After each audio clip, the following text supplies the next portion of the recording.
Hello everybody, welcome to English classes by Rekha ma'am. As you can see today we are going to discuss about the drama. The students who are new at my channel, please subscribe it and press the bell icon for the notifications. Okay. So my dear students, जैसे कि आपको पता है कि अभी राजस्थान की vacancies निकली हुई हैं, ठीक है। तो हम लिटरेचर के बारे में डिस्कस करने वाले हैं जिसमें टाइप्स ऑफ ड्रामा। ओके। तो सबसे पहले ड्रामा कैसे आया, ओके, कहाँ से ओरिजिन हुआ इसके बारे में मैं आपको सारी चीज़ें बहुत ही बारीकी से बताने वाली हूँ। ये जो ड्रामा वर्ड है ये ग्रीक ओरिजिन है और जिसका जो ये वर्ड है जो ग्रीक भाषा का एक वर्ड है ड्रामा, ड्रामेटोज, इससे अराइव हुआ है। ओके। जिसका मतलब है प्ले, एक्शन, डीड का मतलब होता है कोई काम। Okay. From dan to do act perform, और ड्रैन का मतलब है कोई भी एक्शन, कोई भी काम जिसे हम परफॉर्म करते हैं, कुछ ग्रेट काम करते हैं, चाहे वो अच्छा हो या बुरा हो, ठीक है। तो बेसिकली जो कोई भी एक्ट है वो ड्रामा है और ये ग्रीक वर्ड है और ये ड्रामा जेनर है इसका ड्रामेटोज, ये ध्यान रखिएगा। ओके। अब इसकी जो डेफिनेशन है वो मैरियम वेबस्टर की डिक्शनरी उन्होंने दी है, ड्रामा ने दी है, जिसका मतलब है ये कॉम्पोजिशन है। ये वर्स भी हो सकता है, वर्स यानी कि गाया जाने वाला, ये प्रोज भी हो सकता है। ये किसी की भी लाइफ की स्टोरी को कैरेक्टर में दिखाता है या एक स्टोरी कहता है। ओके। इसमें झगड़े हो सकते हैं, इसमें इमोशंस हो सकते हैं, जिसे एक्शन और डायलॉग और के थ्रू बहुत ही टिपिकली का मतलब आप समझ ही रहे होंगे, कंप्लीटली इस तरह से, मतलब फोकस वही है, डायलॉग्स है, एक्शन है, इस तरह डिज़ाइन किया जाता है और थिएटर में उसे परफॉर्म किया जाता है। ये किसने कहा है? ये मरियम वेबस्टर जो है उन्होंने कहा है, जैसा कि मैंने ऑलरेडी अंडरलाइन किया हुआ है। अब हम इसके ड्रामा के जनरली ये क्वेश्चन ज़रूर आता है कि इसके जो एलिमेंट्स कौन कौन से होते हैं, तो हम इसके एलिमेंट्स के बारे में डिस्कस कर लेते हैं। सबसे पहले प्लॉट आता है। अरिस्तु ने ये 6 बेसिक एलिमेंट्स बताए हैं ड्रामा के। ओके। क्वेश्चन आएगा अरिस्तु का पहला सबसे इम्पॉर्टेंट जो ड्रामा का एक एलिमेंट है वो कौन सा है, तो आपका आंसर होगा प्लॉट। ओके। यूपी में बहुत बार ये क्वेश्चन आया है। जैसा कि आप जानते हैं कि आरपीएससी बाल्की खाल निकालता है, सारी चीज़ों को बहुत ही डिटेल में हमें पढ़ना है, तो इसीलिए पहला जो इसका एलिमेंट है वो है प्लॉट। प्लॉट फर्स्ट प्रिंसिपल है, बहुत ही इंपॉर्टेंट फीचर है ये ट्रेजेडी का। अरिस्तु इसे डिफाइन करते हैं कि जो अरेंजमेंट है इंसिडेंट्स का, घटनाओं का जो अरेंजमेंट्स है वो कहाँ किया जाता है, अरेंजमेंट कहाँ किया जाता है, प्लॉट में किया जाता है। Not the story itself but the way, ये स्टोरी नहीं बल्कि जिस तरह से घटनाएं प्रेजेंट की जाती हैं ऑडियंस के सामने, उस तरह का जो स्ट्रक्चर है प्ले का वो बनाया जाता है प्लॉट में सबसे पहले, ठीक है, ताकि हमें स्टोरी को नरेट करने से अच्छा इंसिडेंट्स यानी घटनाओं पे बेस्ड हो चीज़ें और ऑडियंस को अच्छी समझ में आए। दूसरा है इसका कैरेक्टर जो है वो सेकंड प्लेस है किसमें, ड्रामा में। इन आर परफेक्ट प्ले कैरेक्टर हमेशा प्लॉट है उसको सपोर्ट करता है।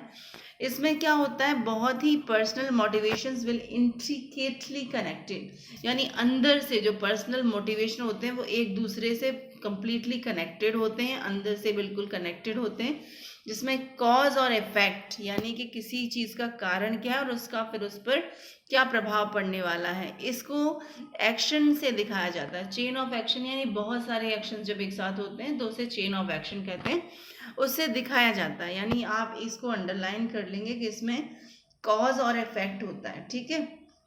इन अ ट्रेजेडी, इस ट्रेजेडी में क्या होता है, जो चेन ऑफ एक्शन है वो क्या प्रोड्यूस करती है, पिटी और फियर प्रोड्यूस करती है, जिसे आप कैथारसिस कहेंगे। मैं इसको आगे एक्सप्लेन करूँगी कैथारसिस क्या है, ठीक है, और ये ट्रेजेडी में किस तरह काम करता है। ऑडियंस जो है वो क्योंकि जब भी आप कोई भी मूवी देखते हैं, आप कोई भी प्ले देखते हैं, तो क्या होता है उसमें पिटी एंड फियर होता है, यानी कभी जब हीरो है, हीरो को सताया जाता है, फिर उसके बाद उसकी लाइफ कैसी हो जाएगी, तो ये जो फीलिंग आती है ये आपकी कैथारसिस कहलाती है और ये कैरेक्टर्स में डाली जाती है। ओके। जो प्रोटोगोनिस्ट है यानी कि जो मेन है शुड बी रिनो, बहुत ही ज़्यादा वो कैसा होना चाहिए, अरिस्तु के अकॉर्डिंग बहुत ही फेमस होना चाहिए, उसे सारे लोग जानने चाहिए, बहुत ही धनी होना चाहिए, ताकि उसका जो भाग्य है जब बदले तो या तो वो अच्छा बन जाए या वो बुरा बन जाए। ओके, और ये जो है ये इसके रिजल्ट को दिखाता है, ये जो चेंज आएगा ये इसके रिजल्ट को दिखाएगा, ठीक है।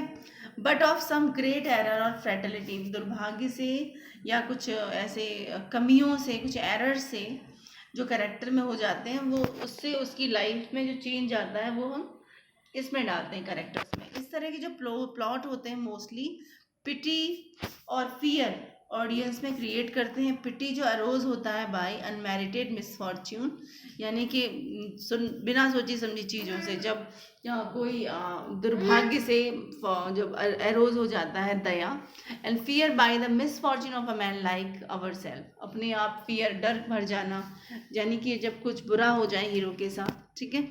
तो ये दोनों चीज़ें, यानी आप बेसिकली याद रखेंगे करेक्टर में कॉज एंड इफेक्ट डाला जाता है, पिटी एंड फियर डाला जाता है, ठीक है। ये दो चीज़ें इसमें डाली गई हैं अरिस्तु के अनुसार।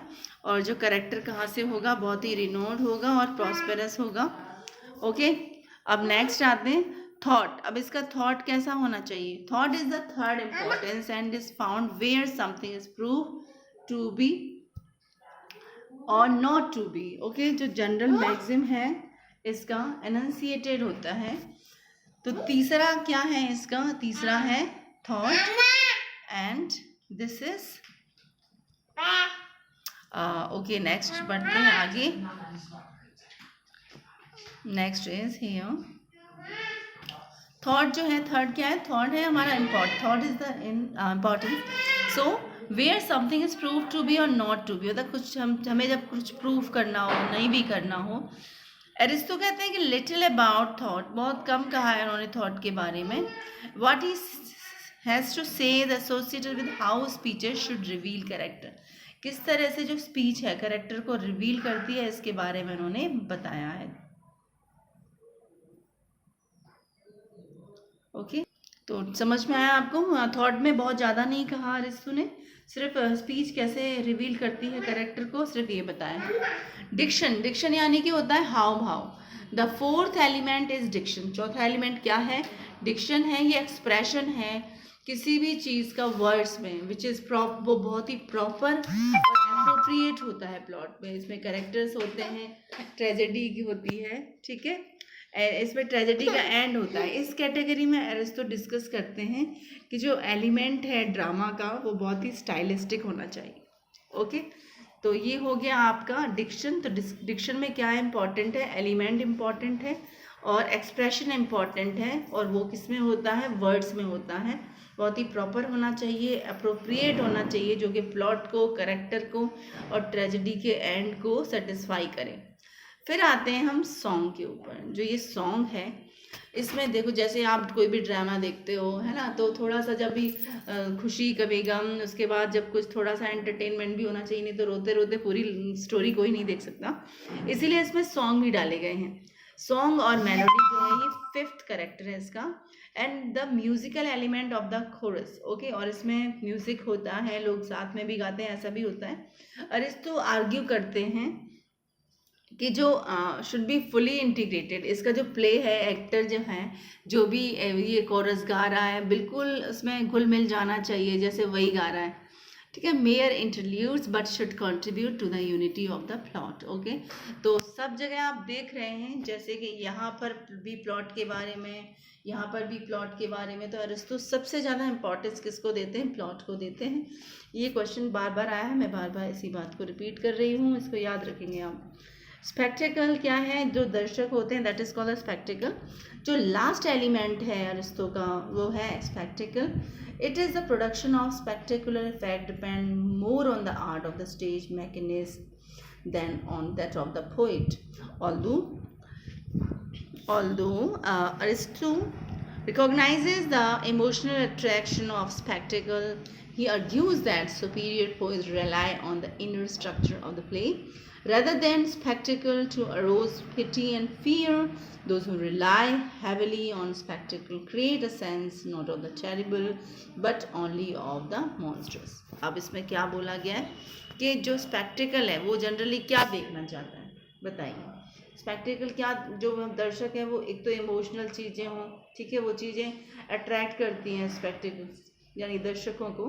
ओके, वो आर्ग्यू करते हैं कि जो ये argue the superior poets rely on the, जो सुपीरियर बड़े बड़े पोइट्स हैं, महान पोइट्स हैं, वो इनर स्ट्रक्चर पर ध्यान देते हैं। अब स्ट्रक्चर भी आ गया तो फिर से प्लॉट के बारे में डिस्कशन है इनका। स्पेक्टिकल टू अरोज, और वो स्पेक्टिकल में क्या प्रॉब्लम आती है, पिटी एंड फियर की फीलिंग अरोज होती है जब भी वो पूरा प्ले देखते हैं। दोस्त जो कि रिलाई करते हैं heavily and spectacled create a sense, और जो सारी चीज़ों को देख के वो एक सेंस क्रिएट करते हैं, और ये जो सेंस है वो बहुत ज़्यादा मॉन्स्ट्रस यानी बहुत ज़्यादा ह्यूज और विशाल के राक्षस के समान ये हो सकता है। कहने का मतलब ये है कि ये जरूरी नहीं है टेरिबल ही हो, बल्कि ये बहुत, जैसे आप किसी भी स्टोरी को देखने जाते हैं, ठीक है, तो कई उस स्टोरी के कई लोगों को बहुत पसंद आती है, किसी को पसंद नहीं आती। तो ये डिपेंड करता है स्पेक्टिकल्स के ऊपर कि वो उस चीज़ को कैसे लेना चाहते हैं, उसका सेंस कैसे उनको मिल रहा है, ठीक है। तो बेसिकली जो ये ड्रामा है इसका सेंस से ही स्पेक्टिकल सारी चीज़ों को लगाते हैं और उनमें पिटी और फियर की फीलिंग अरोज होती है। ओके, तो ये था आपका पूरा कंप्लीटली कि कैसे कितने पार्ट्स हैं ड्रामा के, तो और किसने दिए हैं, ड्रामा कहाँ से आया, कौन सा वर्ड है, कौन सी लैंग्वेज से आया है, ठीक है। तो ये सारी चीज़ें आई थिंक आपको इस वीडियो ने क्लियर की होंगी, और अगर ऐसा है तो please press the like button, और अपने जो भी फ्रेंड सर्कल हैं उनमें आप इसे शेयर कर सकते हैं, आपको बहुत हेल्प होगी। इसलिए मैंने जानबूझ के जो नोट्स हैं वो ग्रेजुएशन से निकाले हैं ताकि आपको रियल नोट्स मिल सकें, क्योंकि और कहीं से लेने से अच्छा है कि आप टेक्स्ट से देखें, वो हमें ज़्यादा फेथफुल चीज़ें देता है, ठीक है। So I hope my dear lovely students आपको ये वीडियो पसंद आया होगा। ओके, सो हमेशा हैप्पी रहिए, पॉजिटिव रहिए। With this message I have to say bye bye, take care, good day.